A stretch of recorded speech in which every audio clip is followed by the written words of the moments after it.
Hello friends, welcome to ಸೆಲ್ನೆಲ್ಲ. Please like, share and subscribe. ಇವತ್ತು ನಾವು ಡ್ರೈ ಫ್ರೂಟ್ ಚಾಕೋ ಗೋಲಿ ಮಾಡೋದು ಹೇಗೆ ಅಂತ ನೋಡೋಣ. ಇದಕ್ಕೆ roasted walnut, roasted badam, other dry fruits of choice, pumpkin seeds, ಕಲ್ಲಂಗಡಿ ಬೀಜ ಅಥವಾ ಪಿಸ್ತಾ ಏನಾದರೂ ತೊಗೋಬೋದು. ಇದನ್ನು ಫೈನ್ ಪೌಡರ್ ಮಾಡ್ಕೋಬೇಕು.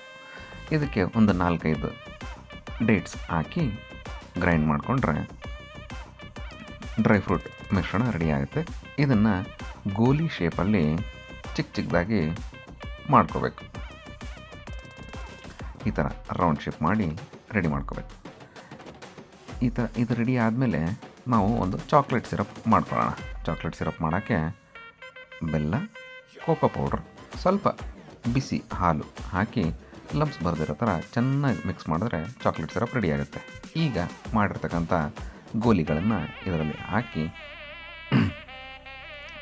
ಚೆನ್ನಾಗಿ ಕೋಟ್ ಆಗೋ ಥರ ಮಿಕ್ಸ್ ಮಾಡಿದ್ರೆ ಡ್ರೈ ಫ್ರೂಟ್ ಚಾಕೋ ಗೋಲಿ ಈಸ್ ರೆಡಿ. ಇದನ್ನು 1-2 ಅವರ್ ಫ್ರಿಡ್ಜಲ್ಲಿಟ್ಟರೆ ಚಾಕ್ಲೇಟ್ ಗೋಲಿ ಸಖತ್ತಾಗಿ ರೆಡಿ ಆಗುತ್ತೆ. ಮಕ್ಕಳು ಇದನ್ನು ತುಂಬ ಖುಷಿಯಿಂದ ತಿಂದು ಎಂಜಾಯ್ ಮಾಡ್ತಾರೆ. Thank you.